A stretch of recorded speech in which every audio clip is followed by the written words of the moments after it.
Oke, kali ini gue pengen ngebahas salah satu film reboot yang gue tunggu sih. Mungkin kalau anak-anak di atas generasi 2000-an kayaknya nggak terlalu familiar ya akan hal ini. Karena ini film yang rilis di tahun 80-an. Mungkin kalau pecinta film akan tahu, dan kalau lihat dari setup yang ada di depan layar kalian juga akan bisa nebak sih sebenarnya sih dari judulnya juga udah kelihatan ya. Itu gue pengen ngebahas mengenai Robocop Return sih. Dan gue rasa ini salah satu film yang cukup mandek sih. Dan agak jarang juga ya informasi yang muncul. Dan beberapa tahun lalu sih lebih tepatnya. Gue lupa tepatnya mungkin 2009 2018-an kali. Ada informasi bahwa akan ada versi terbaru dari franchise Robocop ini. Dengan kata Robocop Returns yang seperti yang tadi gue bilang. Dan di niat awalnya itu akan didirect oleh Neil Blomkamp, si sutradara District 9. Gue sendiri juga belum nonton filmnya dia yang itu karena emang yang terkenal yang itu gitu, District 9. Gue nggak tahu stylenya kayak gimana juga sih. Cuma nggak lama setelah info ini keluar, dia nggak lagi em, memegang sebagai kursi sutradara ya. Katanya diganti dengan sutradaranya film Little Monster. Dan ya sampai sekarang beritanya mati aja gitu. Padahal udah beberapa tahun. Mungkin karena pandemi juga dan segala macamnya ya.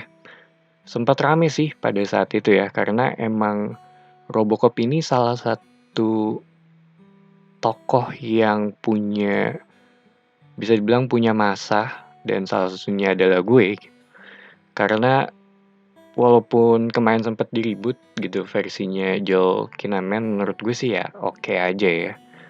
Karena itu jatuhnya lebih ke semi Iron Man kalau menurut gue. Gerakannya terlalu luas, kurang tanky gitu. Sedangkan kalau yang versinya Peter Weller, Robocop 1 dan 2 gitu ya.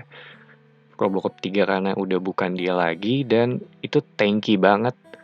Lambat, lu bisa ngerasain beratnya gitu. Jalan aja juga lu masih denger bunyinya gitu. Sangat-sangat robotik banget gitu. Dan mungkin lu bisa ngelihat behind the scene-nya gitu, banyak juga di YouTube yang menurut gue sangat menarik sih. Apalagi pas dia ngebuka helmnya untuk pertama kali, itu salah satu iconic moment banget sih buat gue.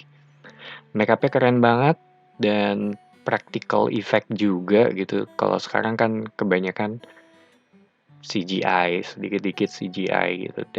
Tapi terlepas dari hal itu semua, ini salah satu project film yang bakal panjang sih dari sisi produksinya ya.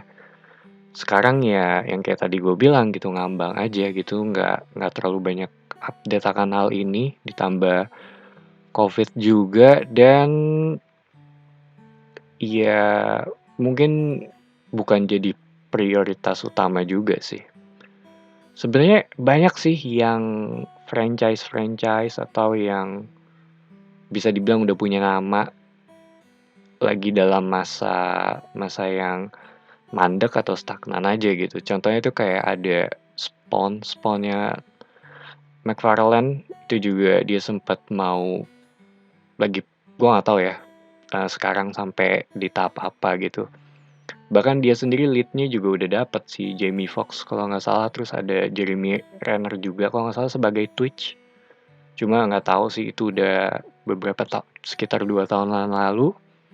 Terus ada Power Rangers juga yang katanya ke Netflix. Ada The Crow yang kalau nggak salah Jason Momoa, cuma gue nggak tahu update-nya seperti apa sekarang gitu. Dan ada beberapa film-film lainnya gitu yang gue nggak inget juga, cuma yang kalau ngomongin yang lagi di fase kayak gini tuh itu contohnya. Robocop itu punya masa yang besar gitu, punya fanbase yang jelas, lu bisa narik generasi yang dulu dan digabung dengan generasi sekarang sih. Padahal menurut gue kalau film ini dibuat dengan budget sekitar 60 juta US, itu udah oke sih harusnya gitu. Bahkan gue nggak pengen ini jadi salah satu film dengan budget besar ya, karena takutnya jadi terlalu ngejual efek sih. Kalau dikasih duit banyak, lu pasti akan lebih fokus ke moles ini moles itu ya. Dan gue sendiri lebih lebih suka ke practicalnya, practical effect gitu. Dan memang lebih susah, memang lebih riskan ya, dan lebih butuh effort banyak sih. Entah kenapa, iya menurut gue lebih cocok aja sih Robocop dengan practical effect. Dan yang kayak tadi gue bilang, kalau dengan budget besar jatuhnya jadi kayak cuma film action doang sih sebenarnya. Dan menurut gue sedangkan itu bentar, yang kayak tadi gue bilang kalau misalkan lu cuma ngandelin budget besar jadinya ya film action doang gitu. Sedangkan itu bukan inti dari Robocop kalau menurut gue.